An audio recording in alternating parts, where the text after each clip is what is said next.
Väga hull orjatöö. Tööpäevadeks on 10 tundi kusagil kaubanduskeskuses sõimu saada. Naeratavasse näkku nooti siita.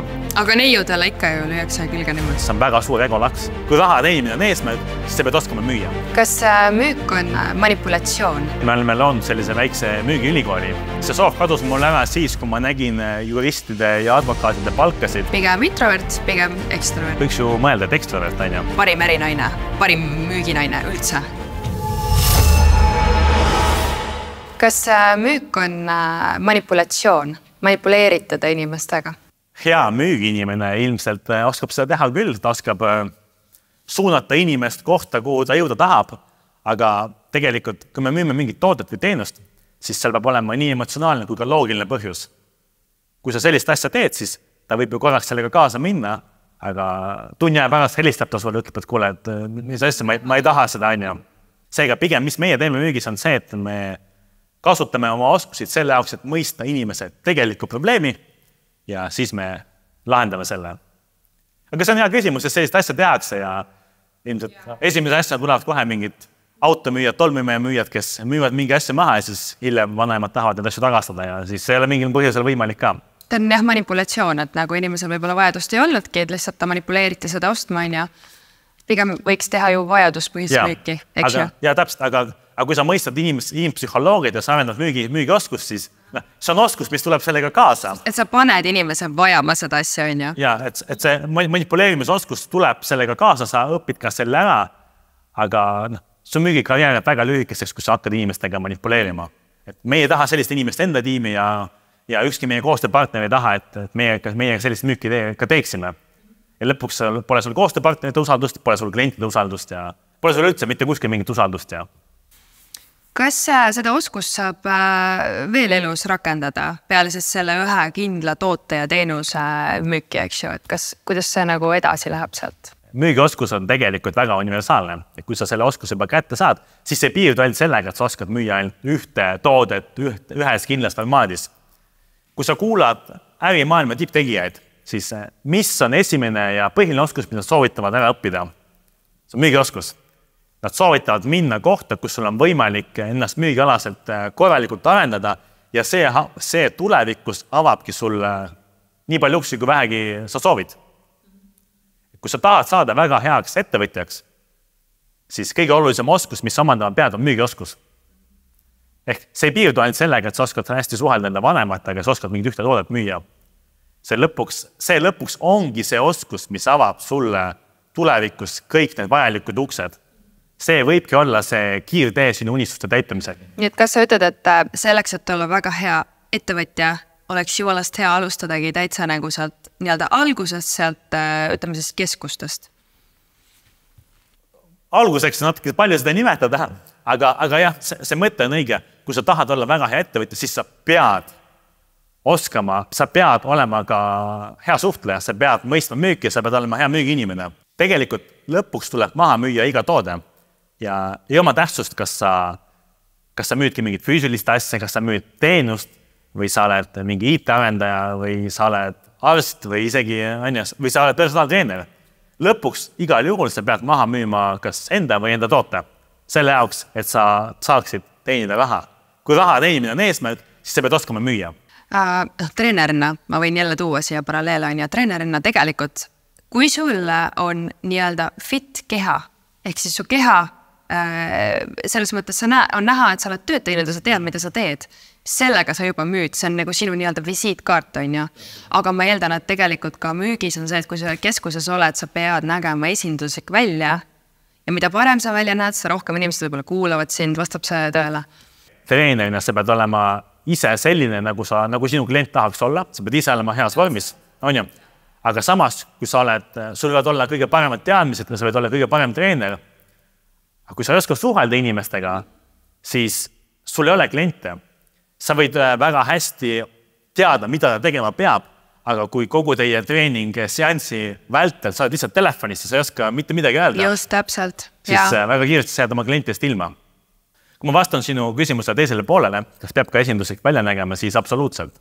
Sa võid olla samuti väga hea müügiinimene, aga kui sul on kõik muud eluvaldkonnad lippadi-lappadi, sa võib-olla ei näe atraktiivne välja, sa ei ole heas vormis, siis väga raske on seisma saada inimesi. Sa võid olla väga hea, kui sa oled ebaatraktiivne kellegi jaoks, siis inimene Eesti hakkas sinuga suhtlema.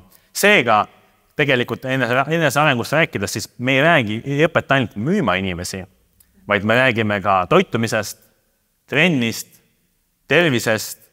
Me käime isegi koos kickboksimas, et inimeste füüsilist vormi hoida. See on elustiil üleüldiselt, on ju, et õpetate kõike. Absoluutselt, jah. Te olete ka siis treenerid mõnes mõttes, on ju? Jah, mõnes mõttes võib inimesed nimetada küll, jah. Ilmselt edaspidi hakkan kasutama seda eesliidet. Et lõpuks on selle jaoks, et olla hea müügiinimene, pead sa olema edukas veel nii mõneski muus eluvaldkonnas, et see on ikkagi lõpuks selline täispakett. Et sa pead olema hea suhtleja, kuid lisaks sellele sa pead olema ka heas vormis, esinduslik, hoolitsema enda eest. Täpselt. Ma loeks sulle ette ühe kommentaari, mis ma leidsin interneti avarustest. No ma tahaks, et sa kommenteeriks seda. No nii. Väga hull orjatöö. Algul tundub aus, kuid kui sinult eeldatakse 50 tundi nädalas kohal olla ja üle nädala pühapäeviti veel teha koolitusi, siis puhkamiseks aega ei jää. Tööpäevadeks on 10 tundi kusagil kaubanduskeskuses sõimu saada. Sellega harjub küll suhteliselt kiiresti ära. Ülikooli kõrvalt võimatu teha, endal üks sõber lendas koolist välja, kuna pühendus Upsellile liialt ning põles läbi. 50 tundi teha keskust ja siis veel lisaks tegeleda ja siis veel lihtsalt müügitreeningud. Ehk siis justkui see, et me panustame inimeste enesearengusse on miinus, tuleb siin välja. Ma ütleks, et meie enesearengu programm, mis meil loonud on üks parimaid ja mis on aidanud inimestel väga üsna lühikese aja jooksul omandada väga kõrged teadmised. Antud kommentaar toob seda negatiivses valguses välja, mis me siis ei peaks tegelema inimeste enesearenguga. Kui me räägime töötundide arvust, siis tegelikult meil on täiesti vaba graafik, et igaüks kujundab ise, kui palju ta töötab ja ka päevade pikkuse. Ja lõpuks jällegi see taandub sellele, et nagu me oleme rääkinud, see ei olegi lihtne ja see ei olegi kõigile. Kui sa tahad kasvada inimesena, siis sa pead olema valmis tegema ohverdusi ja sa pead arvestama sellega, et see teekond ei ole lihtne ja sul tuleb ületada väga mitmeid raskuseid. Ja selle jaoks, et teha ruumi väga headele asjadele, pead sa vahest headest asjadest lahti ütlema. Aga jällegi selliste kommentaaride kohta siis pigem on see, et kui juhtubki see, et inimene hakkama ei saa ja see talle ei sobi, ei meeldi, siis mis ta muud öelda saab? Kas ta võtab selle süü enda peale või? Ja ütleb, et mina ise pingutan, või ta hakkab süüdistama seda keskkonda. Keskkonda loomulikult. Kumb see lihtsam on? Lihtsam on keskkonda süüdistada, mitte ei vaadata ise ennast, et ma ei teinud tööd piisavalt. Ma mäletan väga palju inimesi, kes ütlevad sama asja jõusaali kohta. Et jõusaal on täiesti mõtete koht ja tervislik toitumine ei tööta. Et asi ei ole minus, asi ei ole sellest, et ma ei pinguta piisavalt, asi ei ole sellest, et ma ei jälgi seda, vaid asi ongi sellest, et jõusaal ongi mõtete koht. No, mina treenerina, ma ju näen inimesi, kellele ma annan nii-öelda tööriistad kätte, nemad teevad tööd, on ju, ma annan neile vahendid. Ma ei ole neil kell 11 kõrval, et seda kommikaussi nagu käest ära lüüa, on ju. Et inimene peab ise tööd tegema. Mina saan inimesele anda vahendid ja kui ta ei taha neid vahendid vastu võtta, siis ma ei saa mitte midagi teha. No täpselt sama asja on meil.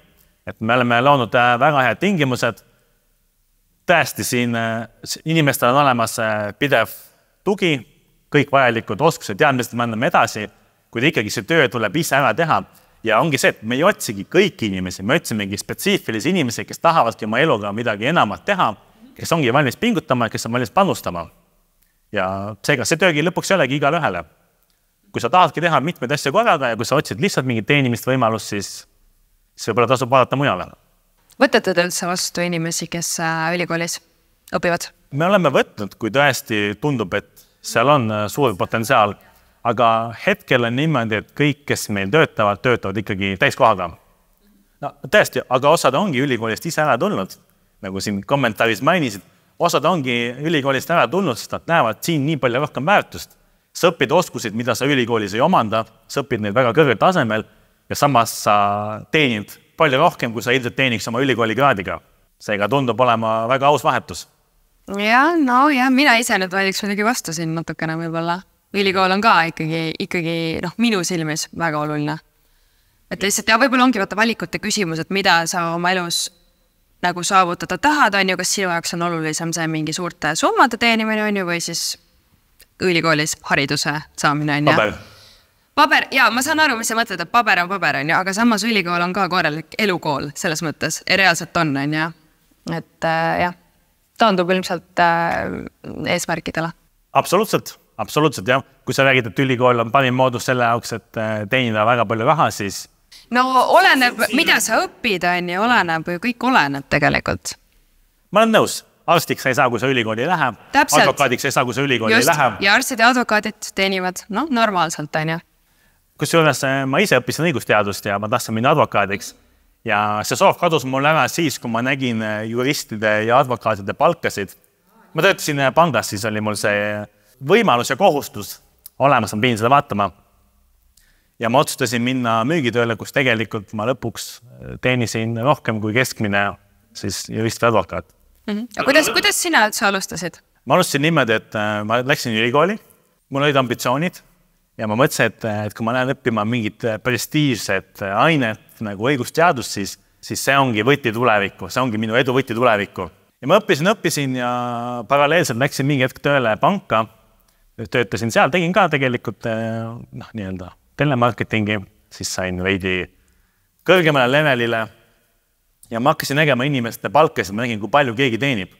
Ma nägin, et tegelikult juristide ja advokaatide palgad ei olegi nii suured, kui ma ette kujutasin.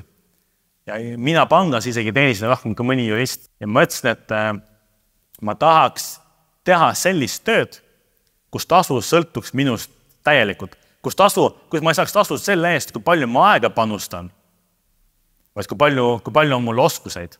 Ehk siis see tasu peaks olema tulemustasu. Ja kui ma leidsin analoogse müügitöö, müüsin kaubanduskeskuses internet- ning televisiooniteenuseid, siis ma sain aru, et tegelikult see oligi see, mis ma otsinud olen. Ma sain ise kujundada enda täielikult enda teenistust. Kui ma tahtsin palga kõrgendust, siis ma ei pidanud ootama aasta aega, saada 20% juurde, et ma võisin 20% rohkem teenida juba eelmisel päeval. Kas sa soovitad noortele siis pigem tulemustasulist tööd või siis palgatööd, kus siis oled 9-5 ja saad kindlalt palka? Lõpuks see taandab kõik eesmärgile. Kui sul on jällegi suured materiaalsed eesmärgid, siis sul ei jää muud valik, kui sa pead selle otsuse tegema. Ja see on risk. See on risk ja võib-olla mingis valdkonnas sa võidki tegelikult mitte teenida, tehes tulemustasu põhistööd. Aga sa pead olema valmis neid riske võtma, kui sa tahad saavutada suuri asju. Kui sinu eesmärk on jõuda materiaalselt nii kaugele kui vähegi võimalik, siis sa pead selle otsuse lihtsalt tegema. Sul ei ole muud valikut.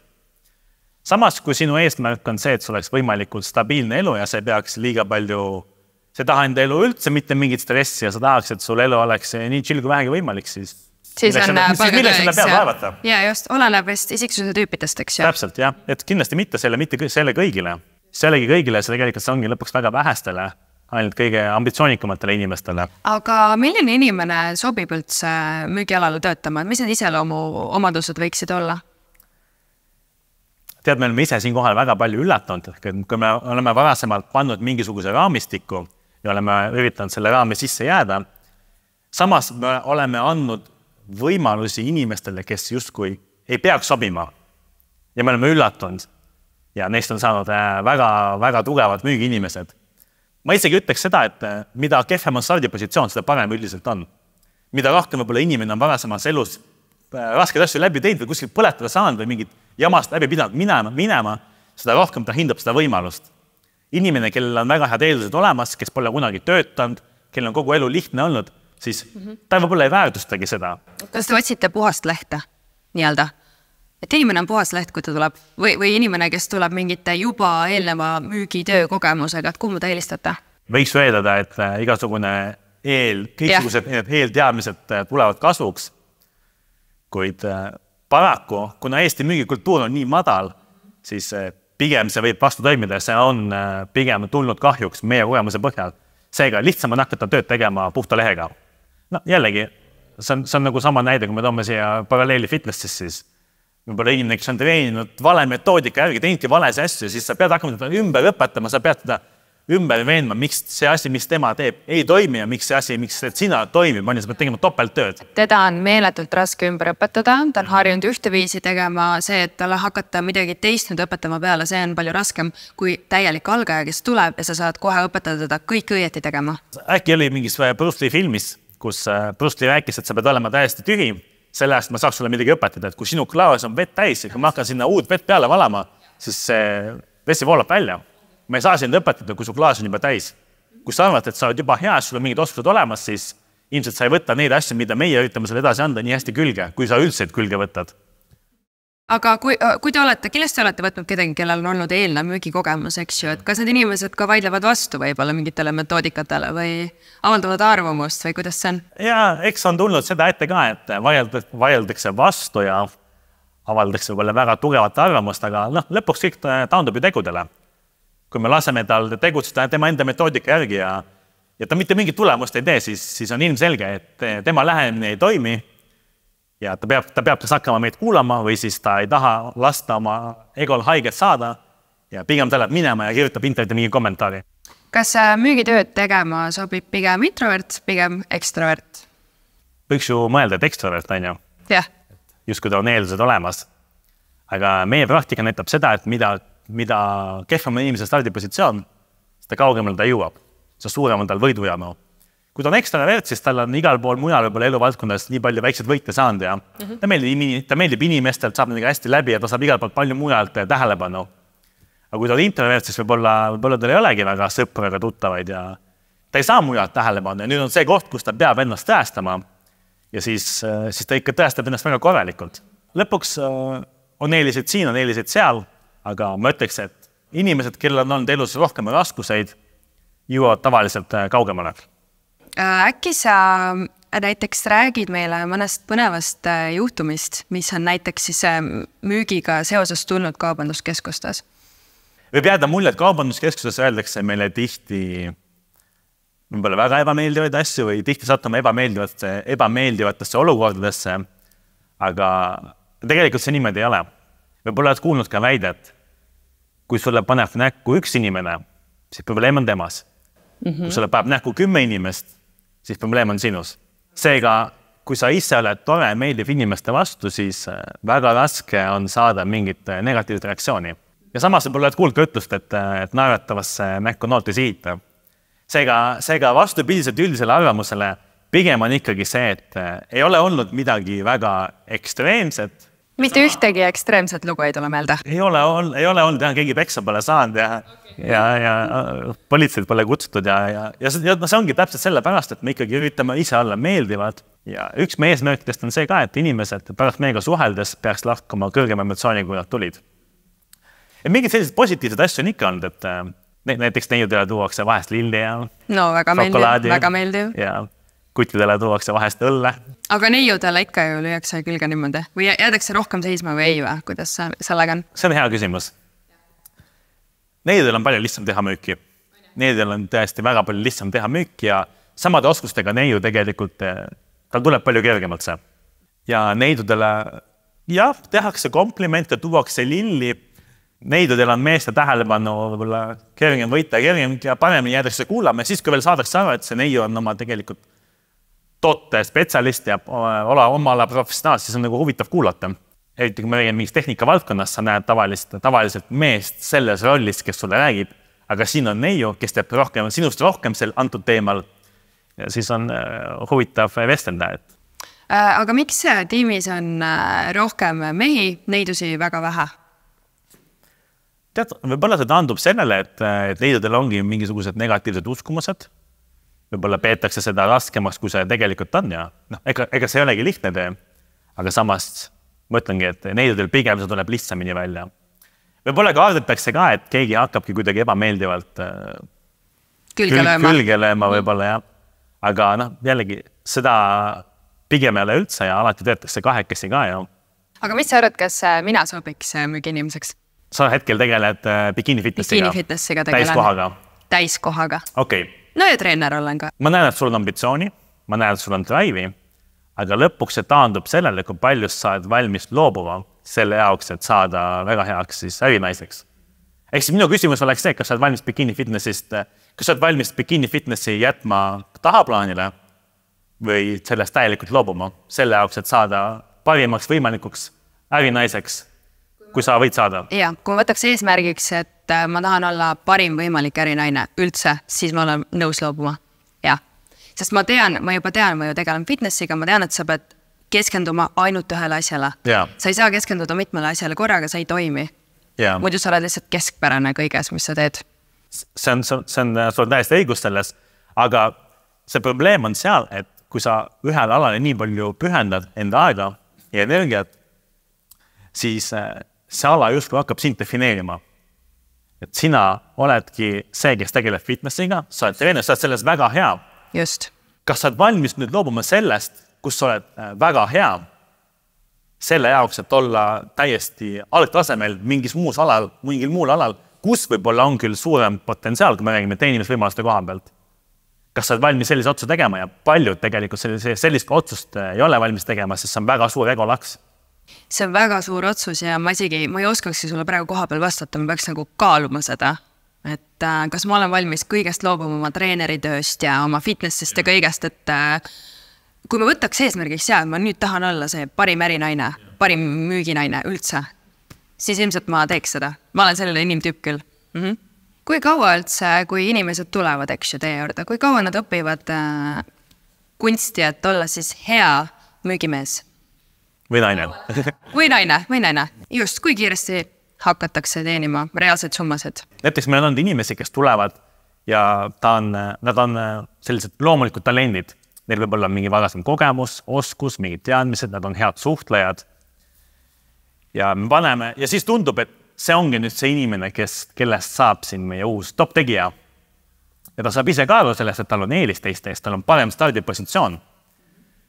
Ja selle tõttu on ta laisem. Ja siis on möödub esimene täispikk kuu ja on olnud mitmed juhtumid, kus sellised potentsiaalsed inimesed teevad väga kehva esimese kuu, teenivadki mingi üle 1000 euro. Samas teiselt poolt tuleb inimene, kellel pole ei oskusi, ei teadmisi, ei mitte midagi, ta võib-olla ei ole kõige enesekindlam ka, aga tal on jõhker võidujäänu. Tal on väga suured ambitsioonid. Ja siis talle võib-olla nagu suuri ootusi ei pane, mõtled, et proovime, vaatame. Jutt on hea. Tundub nagu miskit sees on. Proovime. Ja siis ta üllatab. Teeb esimene kuu, teeb sellise mingi üsna hea tulemuse, teeb näiteks üle 3000 euro. Seega see lõpuks ikkagi taandub sellele, kui palju sa oled ise valmis sisse panema. Aga jällegi, kui ikkagi jälgida kõiki meie nõuanded ja soovitusi, siis alla Eesti keskmise palga on üsna raske teha, isegi esimesel täispikal kuul. Kuidas teil on? Teil on müügikoolitused ka? Kui tihti need on? Kord kuus või rohkem? Kusjuures kogu see enesearengu teema, me oleme sellele väga suurt rõhku pannud. Ma ütleks isegi, et me oleme loonud sellise väikse müügiülikooli. Vastupidiselt enamuse inimese arvamusele, kui arvatakse, et kui ta tiimi saab, me teeme ühe müügikoolituse ja pärast seda ongi kõik, et ta ma ei vaata, kuidas ise hakkama saad. Siis me tegeleme sellega väga palju. Et meil on korralik süsteem, kuidas müüa mingit toodet mingis formaadis ja siis lisaks veel sellele, mis tasandil sa oled. Lisaks me hoiame inimestel regulaarselt silma peal, loeme nende tagasisidet, jälgime nende kontrollitavad tegureid ja vajadusel oleme nendega kas või igapäevase kontaktis. Ning oma müügioskuseid me lihvime üle iga nädala, teeme seda müügitreeningutel, mis on rohkem orienteeritud just nimelt tehniliste müügioskuste lihvimisele. Et me ei räägi seal tühja juttu, me ei tee seal lihtsalt pulli, vaid ongi konkreetselt praktika. Natuke teooriad ja konkreetselt praktika. Ja sellised korralikud, intensiivselt edasi viivad müügitreeningud, mille eesmärk on see, et pärast sellist müügitreeningut inimene tegelikult peab lahkuma paremana, kui ta sinna tuli. Ja enamasti see ka juhtub. Kui ma niimoodi kokku võtan lühidalt, siis selline see on, eks need nüansse on hästi palju ja me oleme hästi kaasatud siin koha peal. Me tegeleme sellega väga palju ja me tegeleme sellega selles hetkest peale, kui inimene tiimi sai, kuni selle hetkeni, kui ta tiimis on, et see on kogu aeg ja see on järjepidev ja see ei saa otsa mingi hetk. Ja need koolitused, need on selles mõttes kohustuslikud, eks ju, et inimene tiimis on, ta peab käima seal. Otseselt kohustuslikud ei ole, mitte midagi kohustuslikku tegelikku ei ole, aga lõpuks, kui sa ei tegele enesearenguga, siis hakkab kajastama su tulemuses ja siis sa ilmselt ei ole ise rahul sellega, et sa võiks teenida palju rohkem, sa võiks olla palju parem, sul on palju rohkem potentsiaali, mida sa hetkel ei realiseeri. Ja tiimi inimesed tulevad siis hea meelega tulevad koolitusele? Ja, absoluutselt, pigem küll, jah, pigem küll. Lõpuks on ikkagi see, et see on inimest enda hüvanguks, me ei tee seda enda pärast. Loomulikult, mida rohkem, mida paremad on meie müügiinimesed, seda kasumlikum see meile on. aga kõige suurem võit on ikkagi müügiinimestel endal. Seega nad saavad aru, et see on nende võimalus, on nende pärast ja nad kasutavad seda pigem maksimaalselt ära. Kui sa otsid tööd, kus sul on lõbus või tore, siis ilmselt tasub kuskile mujale vaadata. Distsipliin versus motivatsioon. Mõni tahab osta korteri, mõni tahab toetada vanemaid. Nägin oma silmaga, kuidas parimad said 8000 kuni 9000 eurot kuus kätte. 500 eurot päevas on täiesti reaalne teenida, kui sa oled valmis panustama, isegi rohkem veel. Vahe väga hea pingutuse ja suurepärase pingutuse vahel võib olla ainult 5%. Hakkame lihtsalt pihta. Hakkame pihta.